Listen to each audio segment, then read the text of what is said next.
नमस्कार दोस्तों, स्वागत है आपका हमारे चैनल अमेजिंग केमिस्ट्री वाला में। आज सैटरडे का दिन है और आज का दिन हमारे लिए क्वेश्चंस के लिए होता है और हम आज छोटे छोटे क्वेश्चन जो जेट में आईसीआर में पूछे जाते हैं उनको हल करेंगे।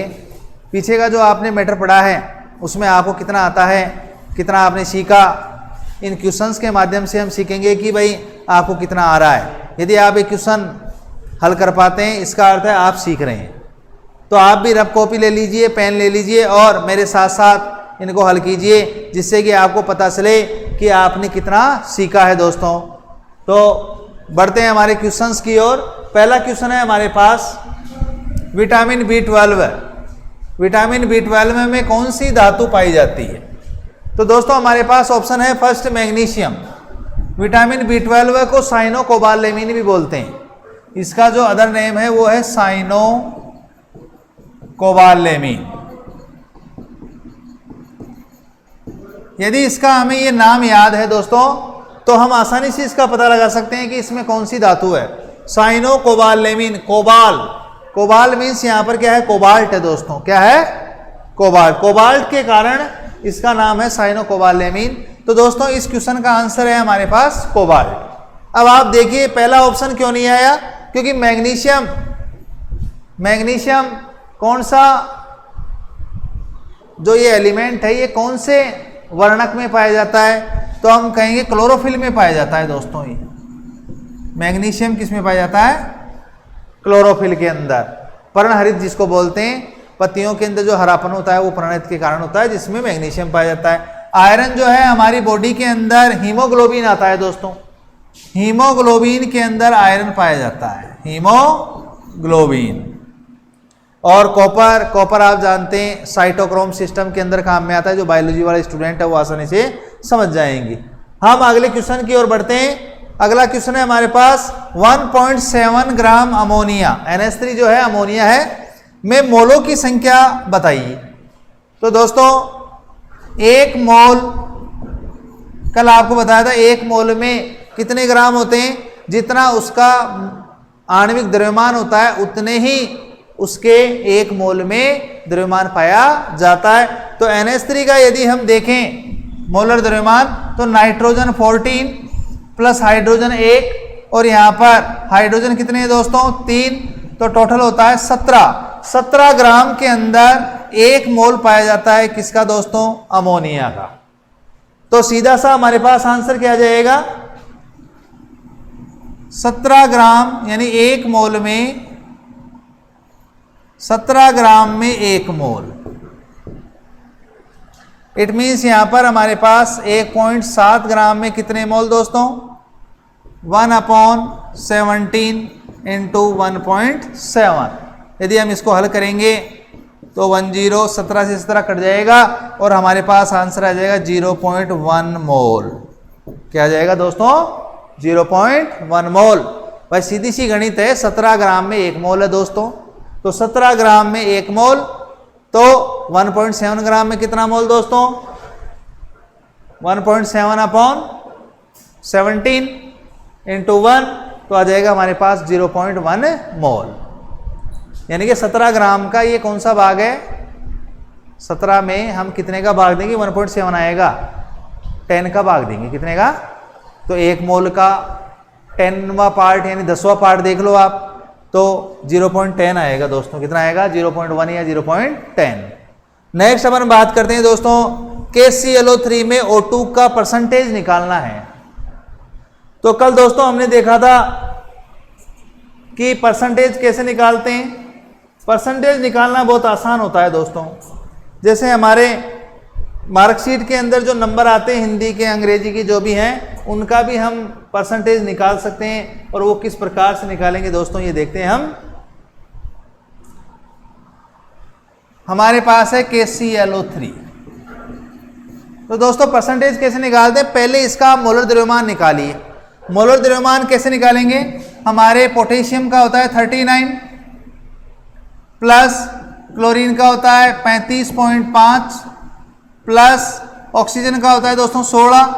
कितने ऑक्सीजन टोटल? 3। तो जब आप इसको जोड़ोगे दोस्तों तो कितना आएगा? 220.50 जोड़ लीजिए। 9 और 5 14, 14 और 6 48 हो गए ना दोस्तों। ये एक बार इसको हल कर लेते हैं आराम से, पूरा निकाल के बता देता हूं आपको मैं। ये हमारे पास आ गया दोस्तों 16 इंटू 3, तो ये आ गया 39 प्लस 35.5 प्लस 48। अब इसको आप जोड़ोगे 39, 35.5, 48, तो ये आ गया 0.5। 9 और 5 14 और 8 22, 3 3 6 4 10, 10 और 2 12, 122.5 आ गया दोस्तों। कितना आ गया? 122.50 ये आ गया। इसके बाद में हम बढ़ते हैं आगे। ये जो टोटल आया है हमारे पास, इस टोटल में से आपको किसका पूछ रहा है? ऑक्सीजन का। ऑक्सीजन का कितना है दोस्तों? यहां पर देखो, देखिए टोटल 48 है। कितना है? 48 है। तो 48 ऑक्सीजन का कितना है? 48, वो तो ऊपर लिखिए आप। अपॉन टोटल कितना है हमारे पास? 122.50 इंटू परसेंटेज निकालने के लिए हम क्या लगाते हैं दोस्तों? 100। भाई जिसका भी निकालना है उसका कितना इसके अंदर योगदान है वो लिख दो और टोटल लिख दो, इंटू 100 कर दो, और जो आंसर आएगा वो आपका परसेंटेज आएगा किसका? O2 का। भाई 100 से मल्टीप्लाई करके 122.50 का क्या लगा दो? भाग लगा दो। तो दोस्तों हमारे पास जो आंसर आएगा वो क्या आएगा? ऑक्सीजन का परसेंटेज आ जाएगा। इतना तो दोस्तों आप भी रफ कॉपी के अंदर हल कीजिए, इतना तो आप भी रफ कॉपी के अंदर हल कर सकते हैं, जिससे कि आंसर आपको पता चल जाए। कमेंट बॉक्स में आप डालिएगा इसका कितना आंसर आता है। 48 को 100 से मल्टीप्लाई करके 122.50 से भाग लगाएंगे, कितना आंसर आता है वो कमेंट बॉक्स में आप डालेंगे। नेक्स्ट हम आगे बढ़ते हैं दोस्तों। 10,000 ग्राम कैल्शियम कार्बोनेट में मोलों की संख्या ज्ञात करें। तो दोस्तों मोल की संख्या ज्ञात करने के लिए हमारे पास फॉर्मूला है पदार्थ का द्रव्यमान, किसमें लेंगे दोस्तों? ग्राम में, बटा आणविक द्रव्यमान, आणविक द्रव्यमान। तो दोस्तों कैल्शियम कार्बोनेट का जो आणविक द्रव्यमान होता है वो कितना होता है? कैल्शियम का 40 प्लस कार्बन का 12 प्लस ऑक्सीजन का 16 इंटू 3। जब इसको आप टोटल करोगे तो 100 आएगा दोस्तों। कितना आएगा? 100। अब 100 आने के बाद आपके पास मोल का फॉर्मूला क्या है? पदार्थ का द्रव्यमान बटा आणविक द्रव्यमान। तो दोस्तों पदार्थ का द्रव्यमान कितना दे रखा है? 10,000 बटा इसका आणविक द्रव्यमान कितना है दोस्तों?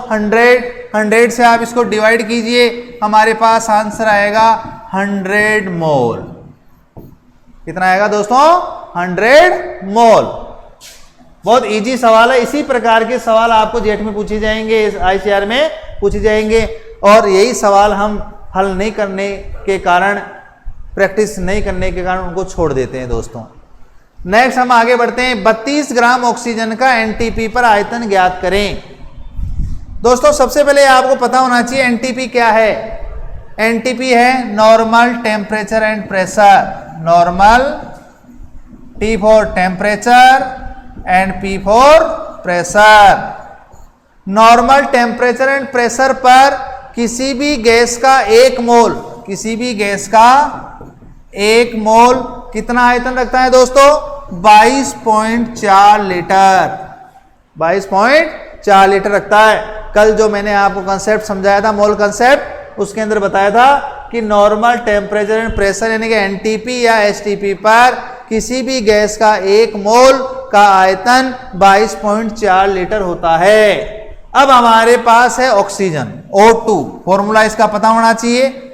O2 का फॉर्मूला है, ऑक्सीजन का फॉर्मूला O2 है, और यहां पर इसका हम देखेंगे सबसे पहले कि कितना आणविक द्रव्यमान है। तो एक ऑक्सीजन परमाणु का होता है 16, तो 2 का हो गया दोस्तों यहां पर 16 गुणा 2 इक्वल्स टू 32 ग्राम।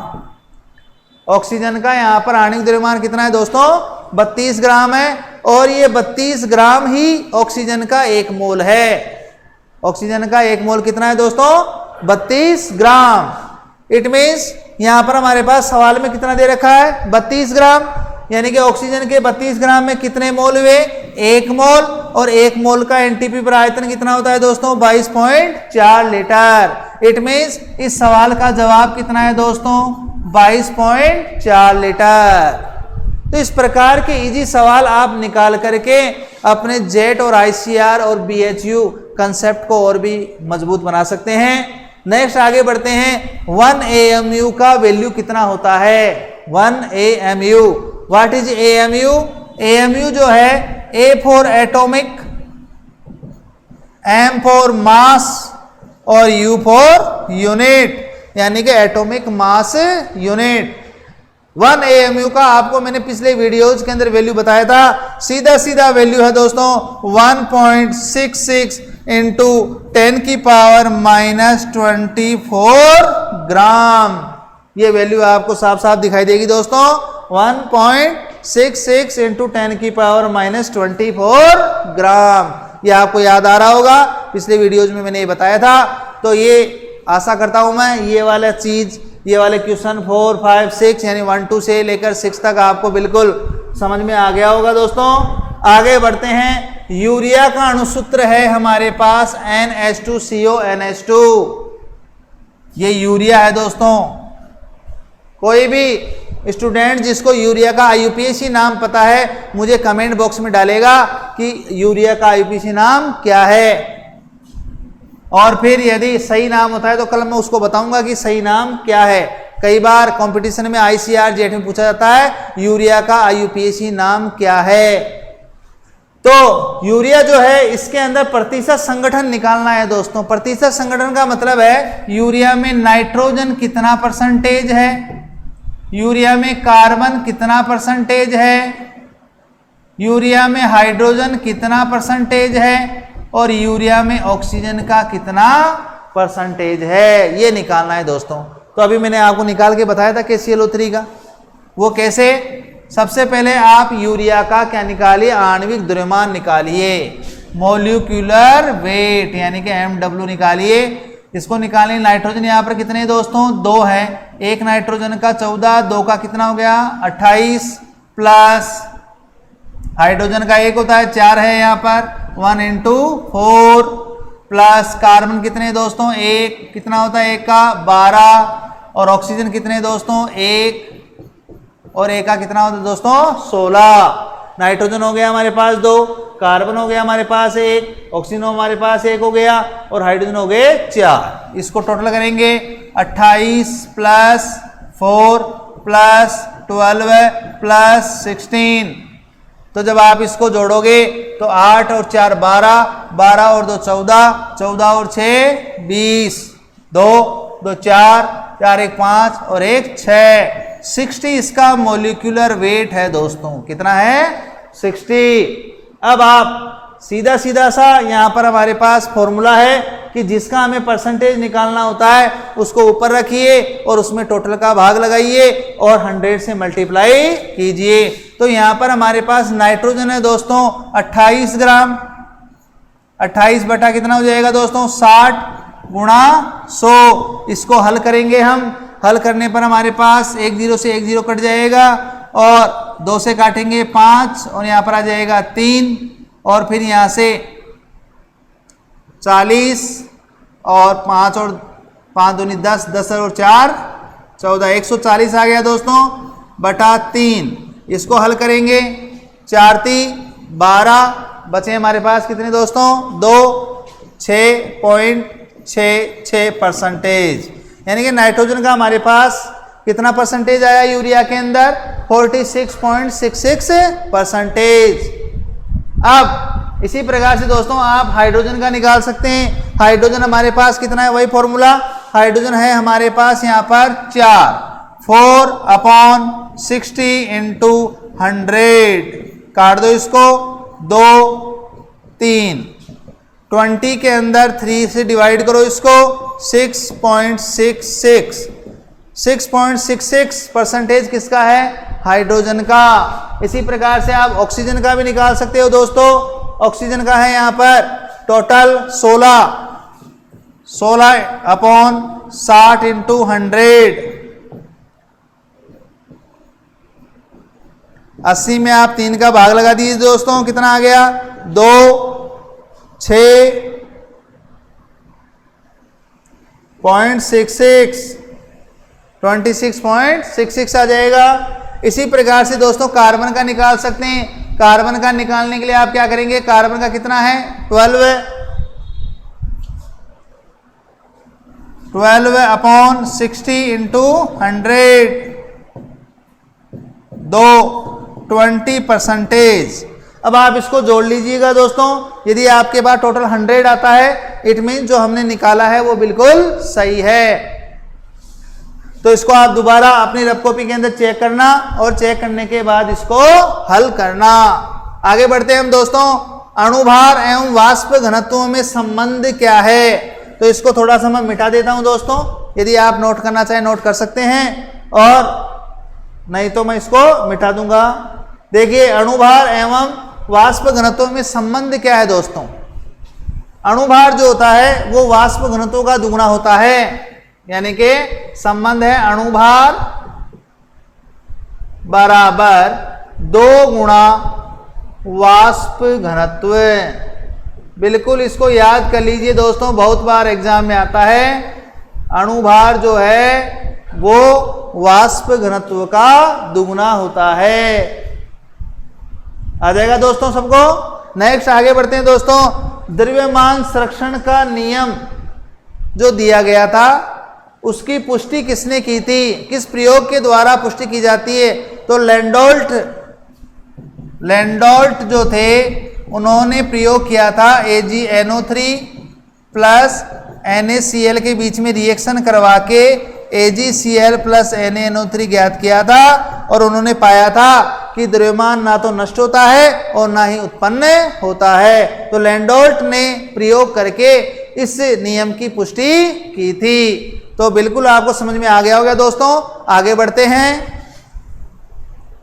आगे बढ़ने पर हमारे पास लिखा हुआ है परमाणु सिद्धांत की व्याख्या किसने की? परमाणु का मतलब है यहां पर एटम है दोस्तों।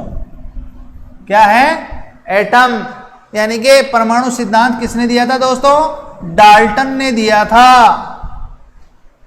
डाल्टन ने परमाणु सिद्धांत दिया और उन्होंने कहा कि ए का मतलब होता है दोस्तों एटम, और टॉम का मतलब होता है कट, यानी कि जिसको आगे नहीं काटा जा सके वही क्या है? एटम है। यानी कि वह छोटे से छोटा कण जिसको आगे नहीं तोड़ा जा सके, नहीं काटा जा सके, उसे हम एटम कहते हैं। और यह सिद्धांत किसने दिया था दोस्तों? डाल्टन ने।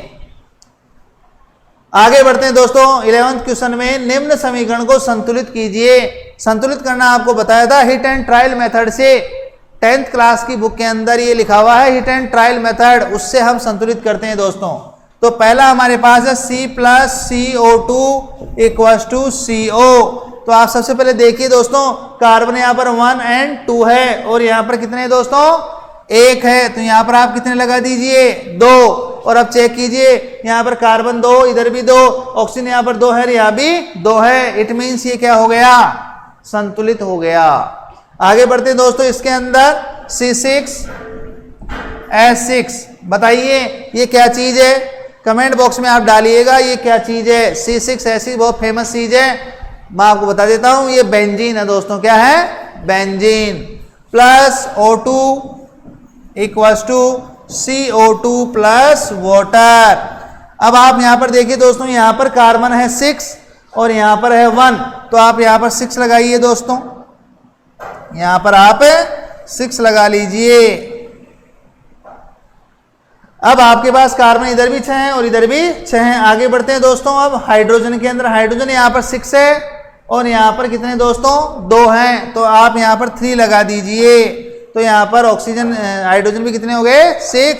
अब ऑक्सीजन यहां पर कितने दोस्तों? 2, और इधर है 6 दूनी 12 और 12 और 3 15। तो आप 15 को कैसे करेंगे? या तो आप यहां पर लिख दीजिए 15/2, और या फिर आप क्या कीजिए दोस्तों,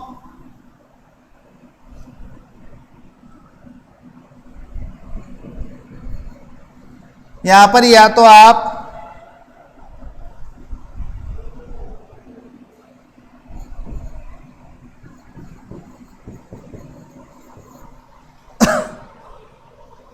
यहां पर ऑक्सीजन जो है वो इम्बैलेंस हो रहा है, भिन्न में जा रहा है, तो आप क्या कीजिए दोस्तों, यहां पर 6 कर दिया हमने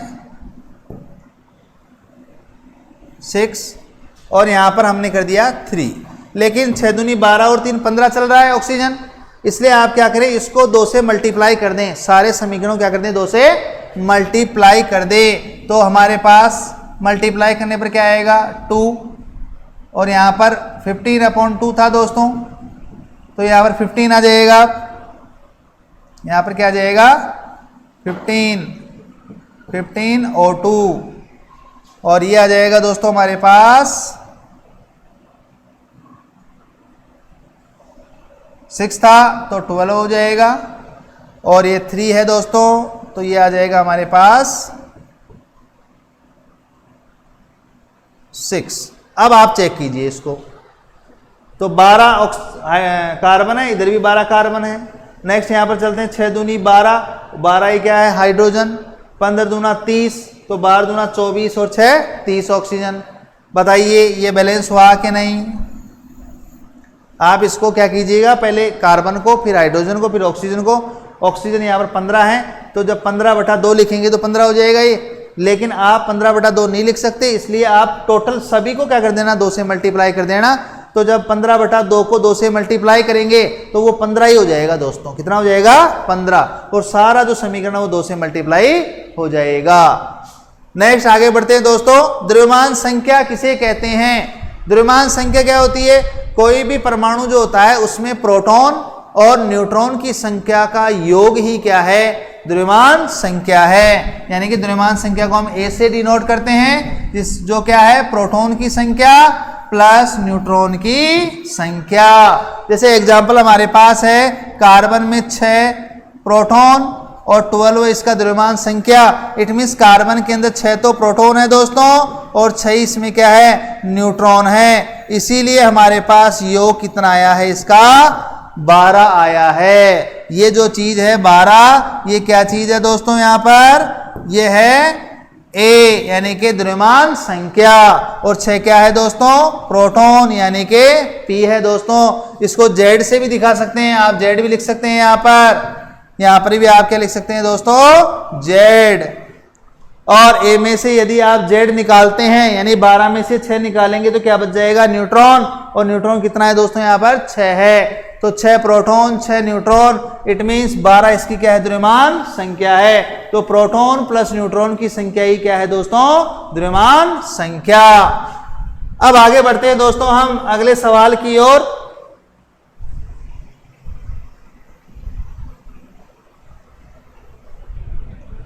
अगले सवाल की ओर बढ़ते हैं।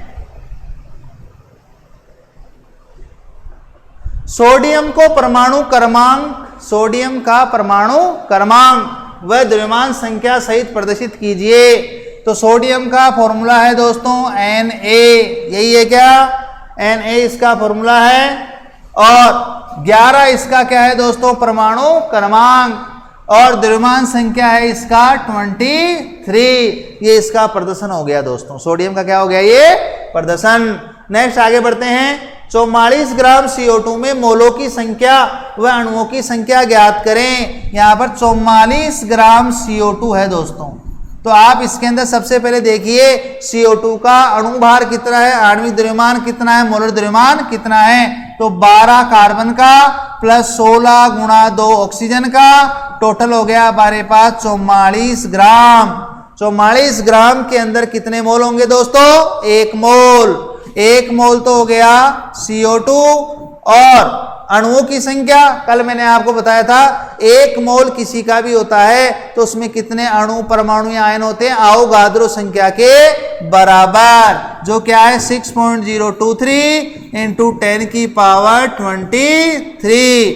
इससे कंफ्यूज होने की जरूरत नहीं है, ये वाली जो वैल्यू है वो NCERT में कितनी है दोस्तों 6.022, और हमारे RBSC में कितना है 6.023।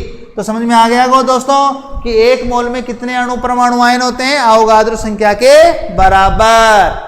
आगे बढ़ते हैं दोस्तों, 40 ग्राम NaOH में अणुओं की संख्या ज्ञात करें। यहां पर हमारे पास NaOH कितना है 40 ग्राम, NaOH का हम क्या निकालेंगे दोस्तों, मोलर द्रव्यमान। जो मोलर द्रव्यमान है इसका क्या है, 23 सोडियम का प्लस ऑक्सीजन का 16 plus 1 equals to 40 gram. It mean 40 gram इसका मोलर द्रव्यमान है और 40 ही ग्राम हमें दे रखा है। तो 40 ग्राम में 1 मोल होता है और 1 मोल में कितने अणु होते हैं, अवोगाद्रो संख्या के बराबर। इट मीन्स इसका आंसर क्या आएगा, 6.023 इंटू 10 की पावर 23। इतने अणु पाए जाते हैं 40 ग्राम NaOH में। आगे बढ़ते हैं दोस्तों। 18 ग्राम जल में मोलों की संख्या ज्ञात करें। जल है H2O का मोलर द्रव्यमान निकालेंगे, हाइड्रोजन का 1 इंटू 2 प्लस ऑक्सीजन का 16 इक्वल्स टू 18 ग्राम। यानी 18 ग्राम में जल के कितने मोल होते हैं दोस्तों, 1 मोल। आगे बढ़ते हैं। 32 ग्राम मेथेन में मोलों की संख्या व अणुओं की संख्या ज्ञात करें। मेथेन का फॉर्मूला तो आप जानते होंगे दोस्तों, CH4। इसका मोलर द्रव्यमान निकालें, 12 प्लस 4 किसका है, हाइड्रोजन का, 16 ग्राम इसका मोलर द्रव्यमान है। इट मीन्स 16 ग्राम में 1 मोल होते हैं। तो बताइए 32 ग्राम में कितने मोल होंगे, तो सीधी सी बात है 32 ग्राम 32/16 यानी कि 2 मोल। कितने होंगे, 2 मोल। और अणुओं की संख्या हो जाएगी 6.023 गुणा 10 की पावर 23। ये तो 1 मोल में होती है दोस्तों, इसको 2 से हम क्या कर देंगे, मल्टीप्लाई कर देंगे। तो हमारे पास आंसर आ जाएगा 12.046 इंटू 10 की पावर 23। हम इसको ऐसे नहीं लिख सकते क्योंकि ये 10 से हमेशा कम होता है। तो 1 पॉइंट इधर ले जाएंगे, 1.2046 इंटू 10 की पावर 24 हो जाएगा दोस्तों। 1 पावर यहां पर बढ़ जाएगी। आगे बढ़ते हैं दोस्तों 18 क्वेश्चन की ओर। यदि किसी परमाणु में 11 प्रोटॉन है वह 23 उसकी द्रव्यमान संख्या हो तो न्यूट्रॉन की संख्या ज्ञात करें। तो हमारे पास फॉर्मूला क्या है दोस्तों, द्रव्यमान संख्या बराबर प्रोटॉन की संख्या प्लस न्यूट्रॉन की संख्या। तो हमारे पास A कितना है दोस्तों, 23 बराबर प्रोटॉन की संख्या कितनी है दोस्तों, 11। न्यूट्रॉन की संख्या हमें ज्ञात करनी है। तो ये निकालने के लिए N बराबर 23 माइनस 11। इट मीन्स 12 इसके अंदर क्या है दोस्तों, न्यूट्रॉन है। तो बिल्कुल आप रफ कॉपी के अंदर निकालिए इनको, जिससे कि आपका ये कंसेप्ट जो है एकदम क्लियर हो जाए। आगे के क्वेश्चन की ओर बढ़ते हैं दोस्तों। यदि किसी परमाणु में 20 प्रोटॉन है, कितने हैं दोस्तों, प्रोटॉन कितने हैं दोस्तों, Z या P कितना है, 20। और तो इसके अंदर इलेक्ट्रॉन की संख्या ज्ञात करें। पिछले कंसेप्ट में मैंने आपको बताया था, कोई भी परमाणु जितने उसमें प्रोटॉन होते हैं उतने उसमें क्या होते हैं, इलेक्ट्रॉन होते हैं। इट मीन्स इसमें कितने इलेक्ट्रॉन होंगे दोस्तों, 20। अंतिम क्वेश्चन की ओर बढ़ते हैं। यदि किसी परमाणु में 11 प्रोटॉन व 12 न्यूट्रॉन हो तो तत्व की द्रव्यमान संख्या ज्ञात करें। तो हमारे पास फॉर्मूला क्या है दोस्तों, द्रव्यमान संख्या बराबर प्रोटॉन की संख्या प्लस न्यूट्रॉन की संख्या। तो A हमें निकालना है दोस्तों। तो Z कितना है यहाँ पर, 11 प्लस 12 यहाँ पर क्या है, न्यूट्रॉन। तो टोटल हमारे पास क्या जाएगा दोस्तों, 23 इसकी क्या है, द्रव्यमान संख्या। और आपको पता भी चल गया होगा ये कौन सा तत्व है, सोडियम धातु है। तो दोस्तों इस प्रकार से हमने आज पिछले वीडियोज में जो चीज पढ़ाई गई थी उसके क्वेश्चन हल किए। यदि आपको ये क्वेश्चंस आ रहे हैं और नहीं आ रहे हैं तो अपनी रफ कॉपी लीजिए, अपना पेन लीजिए और इन्हें हल कीजिए। यदि कोई सवाल नहीं आता है तो मुझे कमेंट बॉक्स में डालिए, मैं आपको दोबारा समझा दूंगा। और इसी प्रकार की यदि आपको टॉपिक चाहिए, इसी प्रकार की एक्सरसाइज चाहिए तो हमारे इस चैनल को सब्सक्राइब करें और लगातार हमारी क्लास में बने रहिए। आज के लिए इतना ही दोस्तों, थैंक यू वेरी मच।